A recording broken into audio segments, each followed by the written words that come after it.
I'd like to introduce our second presenter. Zbigniew Kalbarczyk comes from the University of Illinois at Urbana-Champaign.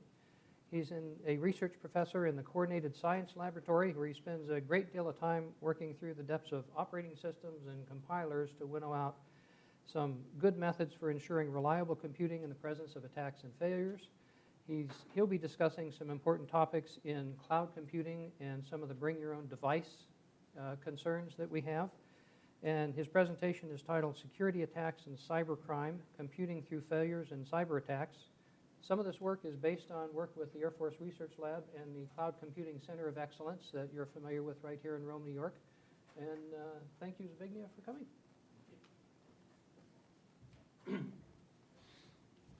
Thank you for the introduction, and it is a pleasure to be here. And as you can see, I titled this talk Security Attacks and Cybercrime, and subtitle is Computing Through Failures and Cyber Attacks. And of course, in 30 minutes, there's no way that I can cover everything what we do in this area. I choose certain aspect, but what the title is trying to, particularly the second and the third line, the title tried to emphasize that the strong belief that we are currently in the stage when, regardless what effort we put in designing, testing, and evaluating the systems, they will never be perfect. We will always have holes which could be exploited by attackers, or we will always have flaws which may lead to the system failure. And we have to live with this. So we have to find a way to compute through failures and cyber attacks.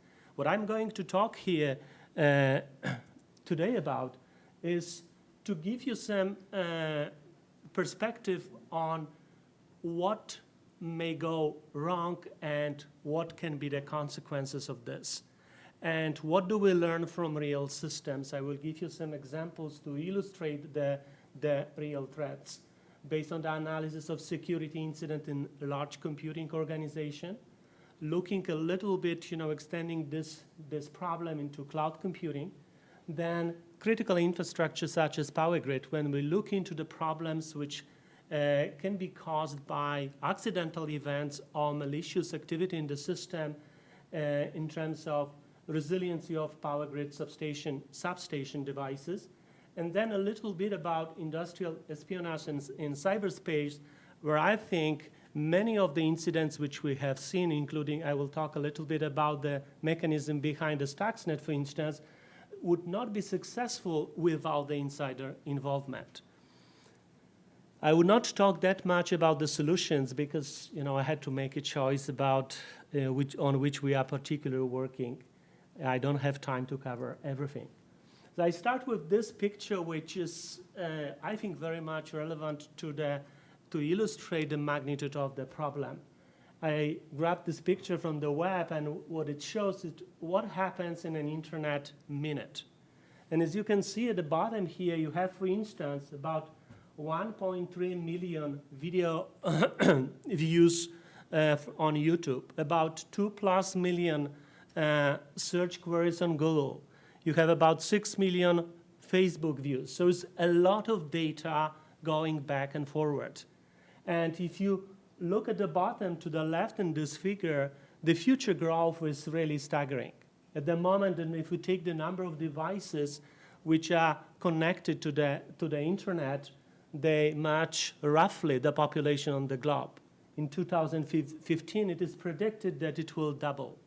So we will have a lot of users, we will have a lot of data, a lot of processing, which is excellent environment for a hacker to hide and to find a target of value, right? And it's a very hard task for us who try to protect the system against this kind of activities in the system. So before I go to and discuss the examples of real systems or what we learn from working in real environments as part of my research, I wanted to give you briefly, some idea about the current trends in the security threats. And this is based mainly on the semantic report, which is published yearly, and the last one was published this April, 2013. And there was a question about these advanced persistent threats. And as we know, This is a buzzword everybody is using. Not everybody agree with the term. But nevertheless, what it covers is really the main term, which is targeted attacks, which become really deadly to our systems. Targeted attacks that combine social engineering and malware to target individuals, to steal the information, to steal the proprietary or confidential information, trade secrets or customer data. And this is the reason that this kind of attacks become really deadly for all type of businesses. Often use custom written malware and exploit zero-day vulnerabilities.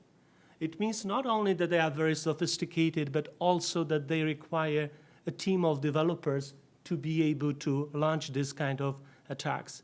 It's not a business usually of a single person.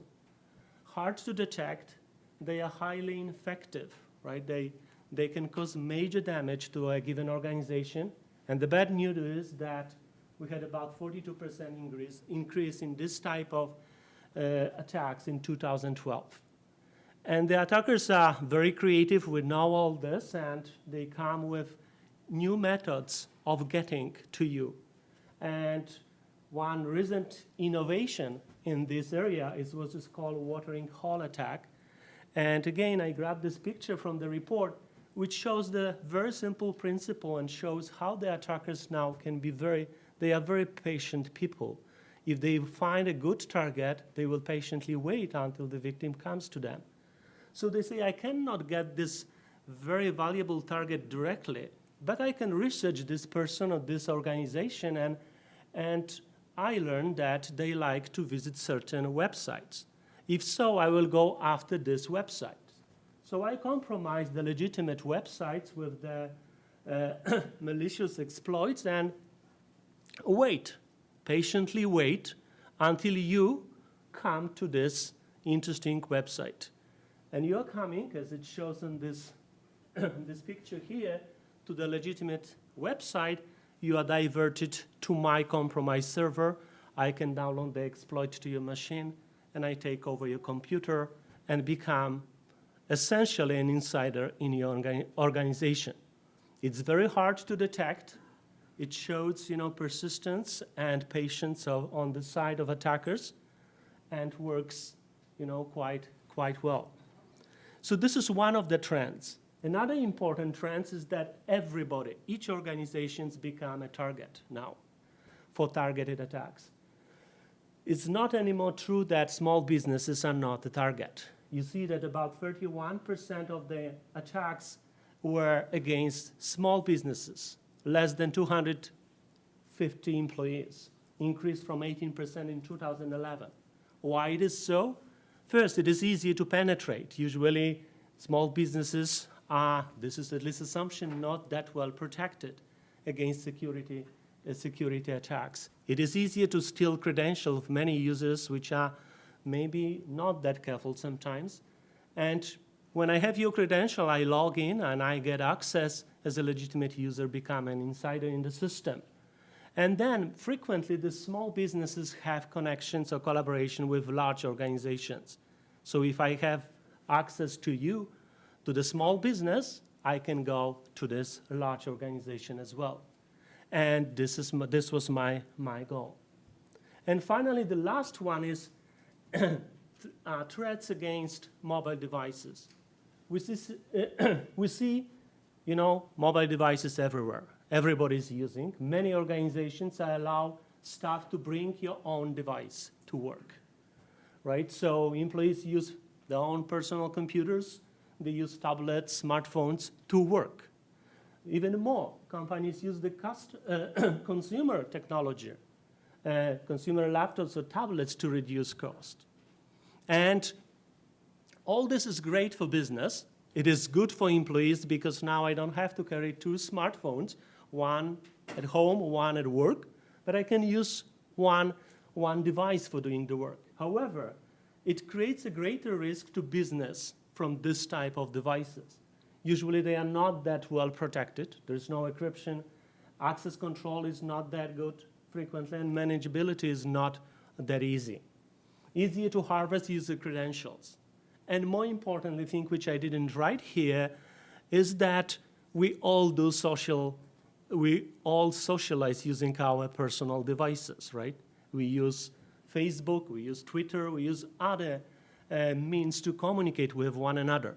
And this is excellent entry point for attackers to get to your device, and from this device get into the organization in which you are working. So if we look this a little bit closer here, what are these mobile threats? We have significant increase, in mobile malware and vulnerabilities. And if we look at two systems, Android-based and iOS, which dominate the market. You see Android has about 72% of the market, and it dominates the malware. And iOS is about 14% of the market, but dominates the vulnerabilities. Now you can ask the question, why it is so? And the answer could be that iOS is pretty much closed systems, right? And if you want to run a new application on your iPhone or iPad or whatever it may be, then you need to go to Apple Store.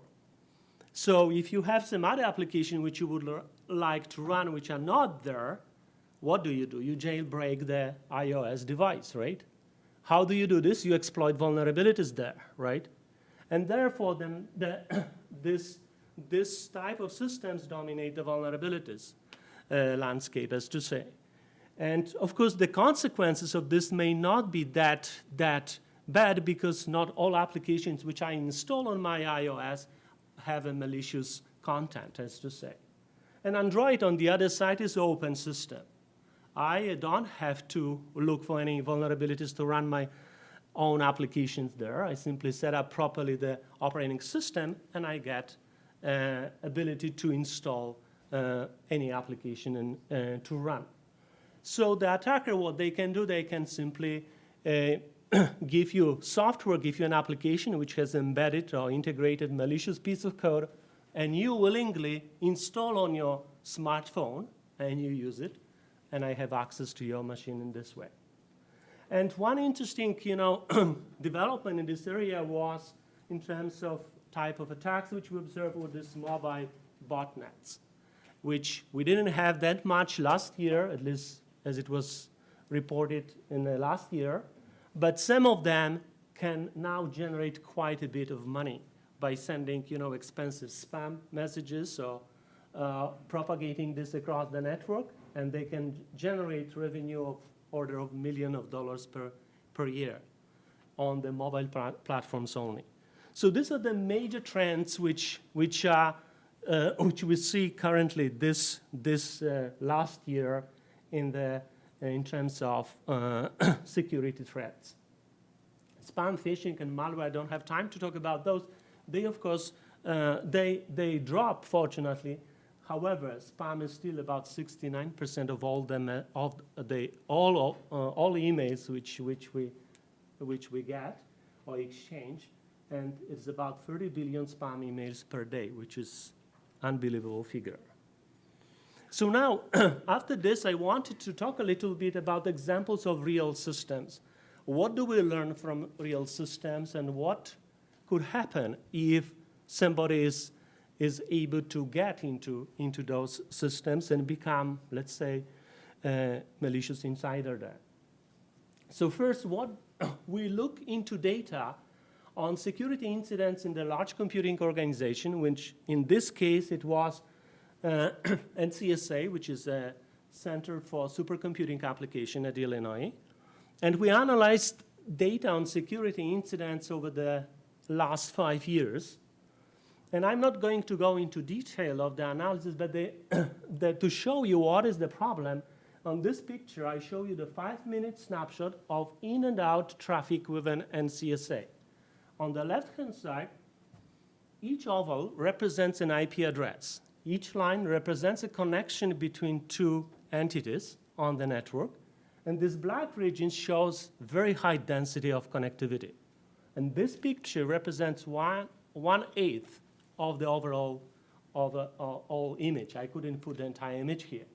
And now imagine on the what we show on the right-hand side. Imagine in the middle you have a node which is involved in an incident. And these red ovals and rectangles represent entities on the network which are potentially responsible for this incident. And we have to find them. We have to flag them out. And now, if you look again to the left, to find these five red things in this huge amount of data, in this sea of data, it's a very hard task, right? It's very easy to hide, and it's very hard to detect. It's very hard to do this, particularly if you want to do this in real time. So to give you some key findings from this analysis, what was also surprising a little bit to us when we look at it was that about 26% of incidents which we analyze involve credential stealing. We call them credential stealing. It means that attacker comes with non-credential to your system and logins and the legitimate users and become essentially, as I already said, an insider. Now, how do you detect this person? There's no other way than by monitoring, as it was stated in the previous talk, by monitoring the behavior. The behavior has to divert from what we call normal. And we are building techniques to do this, building tools to do this in real time. Usually, the detection happens after the fact. As I said in the last bullet here, we need more scrutiny in monitoring user actions in this kind of systems.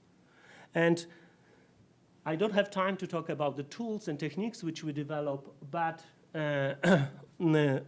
this analysis of this kind of data can help us to develop such. And here you have distribution of those incidents by categories. I'm not going to spend time on this, but the only thing which I wanted to emphasize is that majority of incidents, 55%, are due to attacks on authentication mechanisms. I talk about stealing the credentials, but also you have brute force SSH application web server compromises by embedding code and this kind of issues. An important aspect which also is important to take into account, think about, is that about 27% of incidents, all of which we investigated, were not detected by the monitoring tools installed in these organizations. How did they know about them? Because somebody else told them. Somebody else, the third party, indicated this to them. So why do we do this? Why it is important to understand this? Because this allows us to see how well we are doing. And this is the first step to improve the system, the monitoring. No single tool is available to perform this kind of analysis. We need to correlate data from different monitors, system logs, human expertise. And if you want to do this in real time, you have to think about how do you combine these things. And one important aspect in detecting, a presence of malicious intruders is the need to develop techniques to preempt the actions. We have to be able to do this before the damage happens to the systems.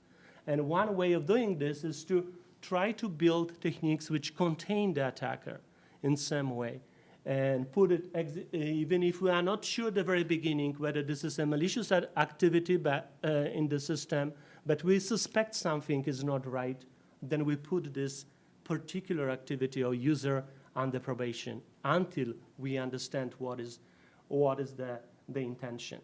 And of course, here, the question is, how do you make sure that this guy does not escape? That you had it, you were suspecting something. By putting under probation, you allow this guy to escape. So there is always a trade-off how tight the containment boundary could be, and we are working on techniques to make them as good as possible. Finally, the next thing is, if we take the system which I just talked about, is the system which we have full control over. We know everything, we know who is coming, we know how to protect the system, and we still have a lot of problems.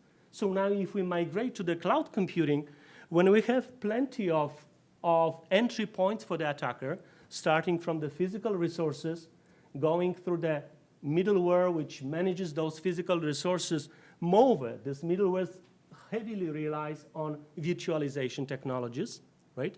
So we have another software layer added beyond the operating system. And then we have user-level middleware, which brings the services which are provided by the lower levels.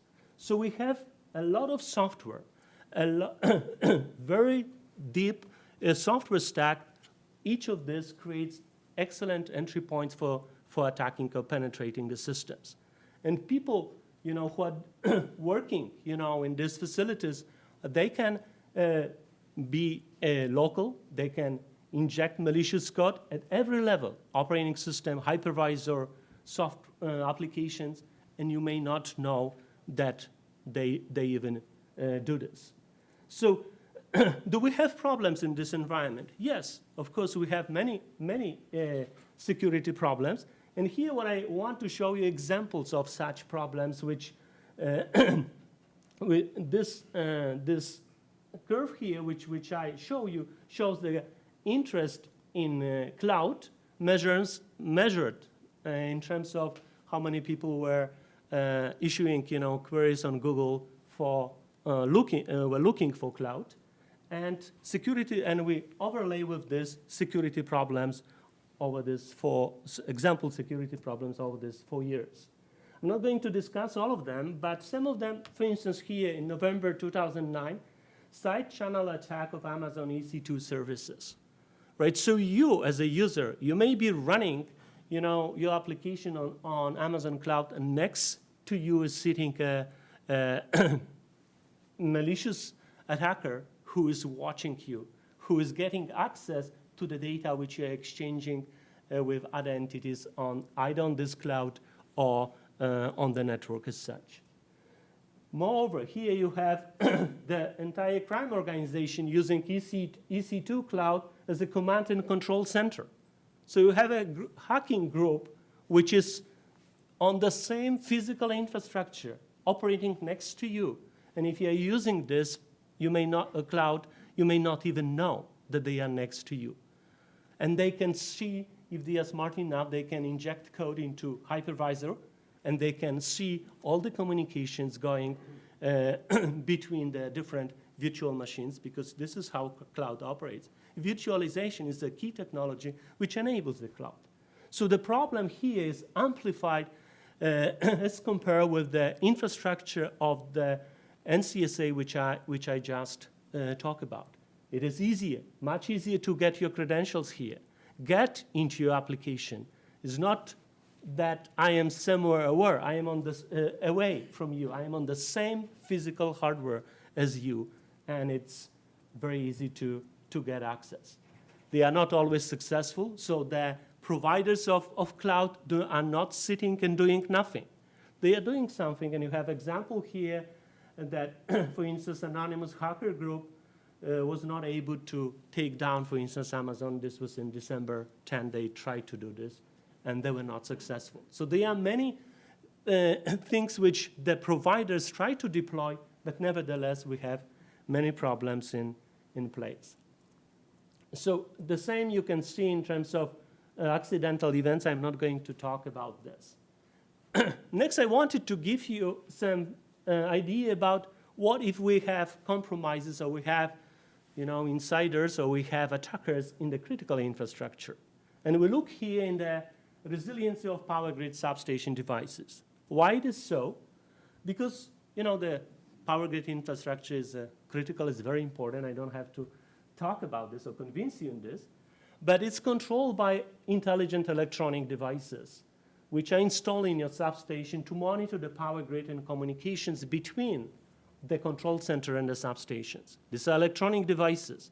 They are vulnerable to malicious attacks and transient errors.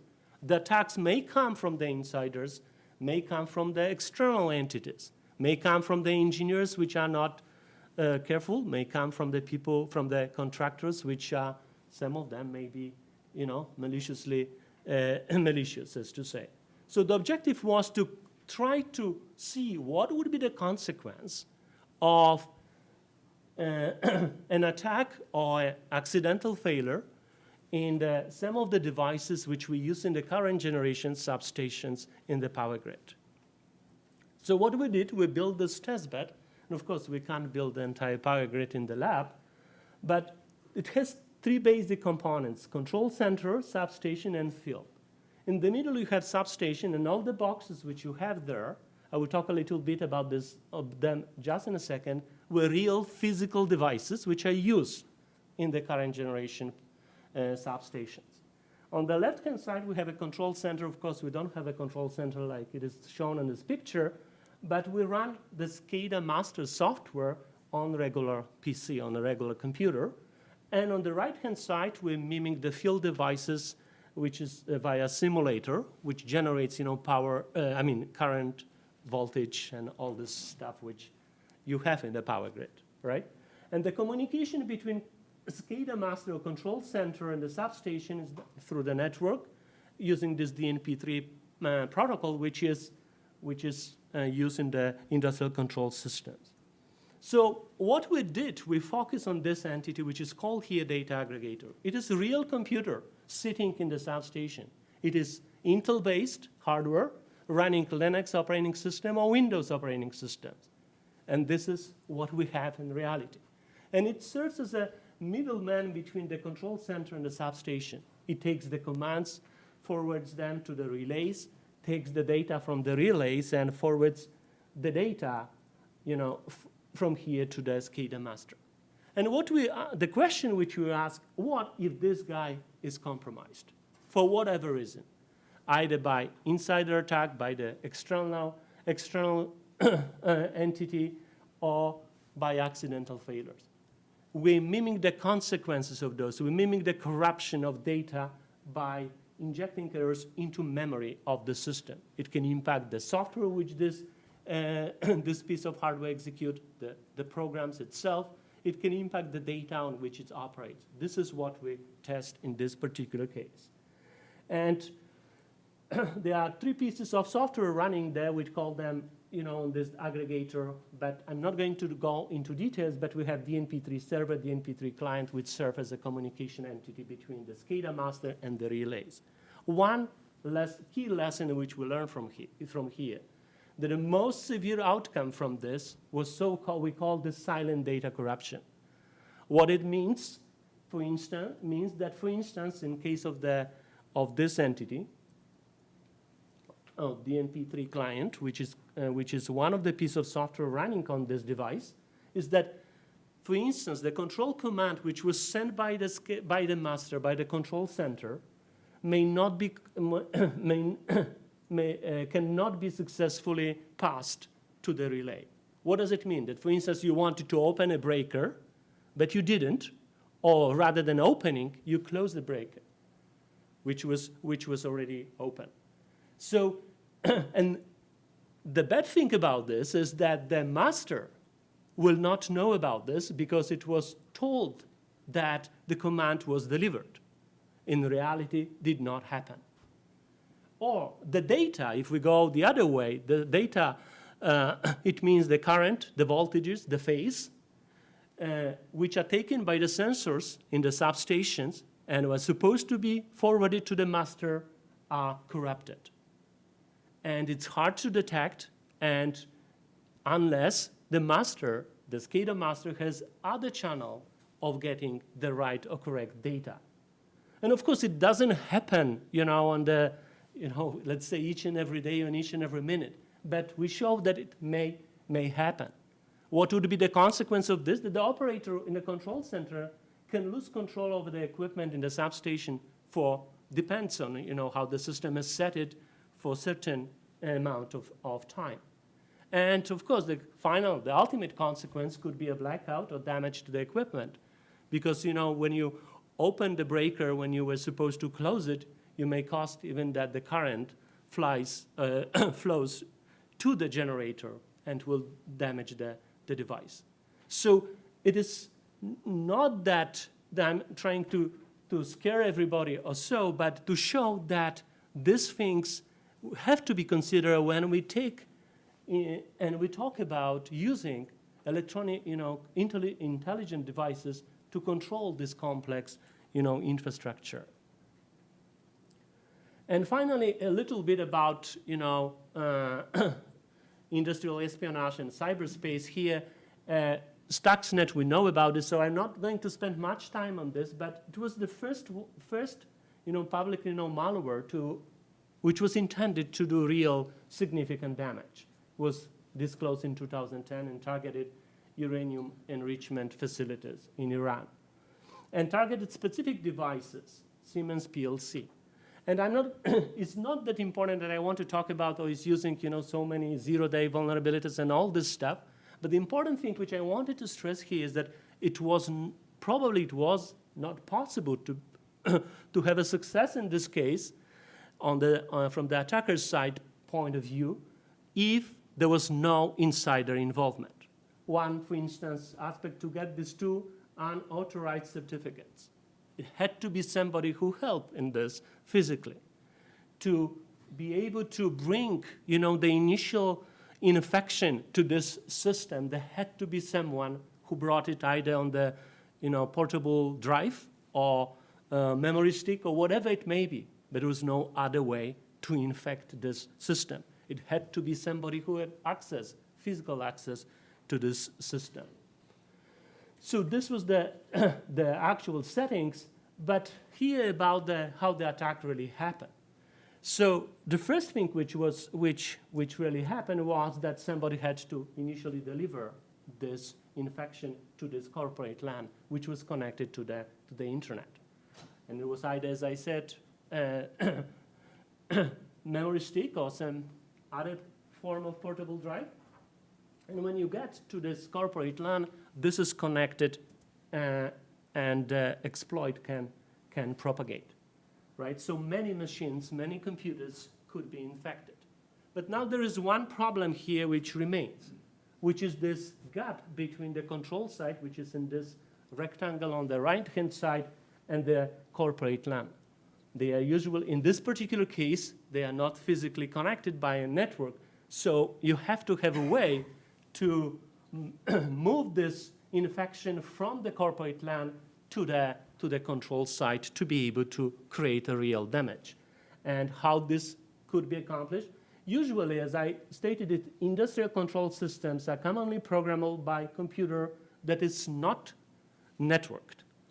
And operators often exchange data with other computers using removable drives.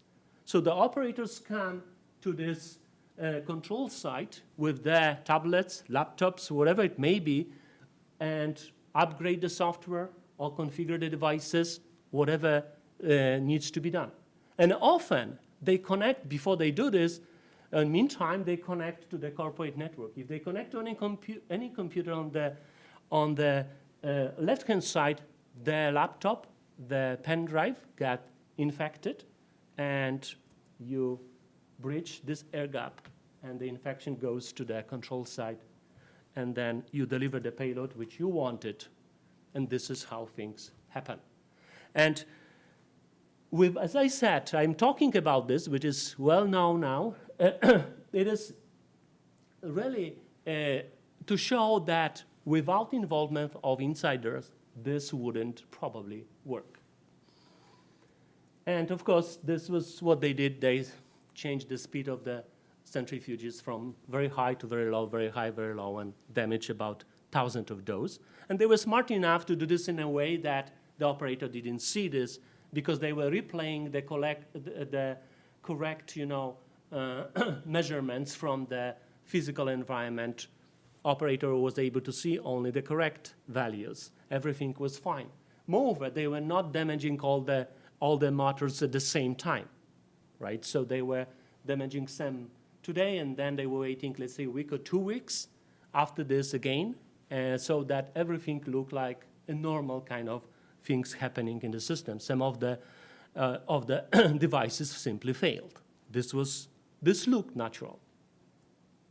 So we have followers to this, right? So we have a Stuxnet over the, October 2011, 12, August 2012.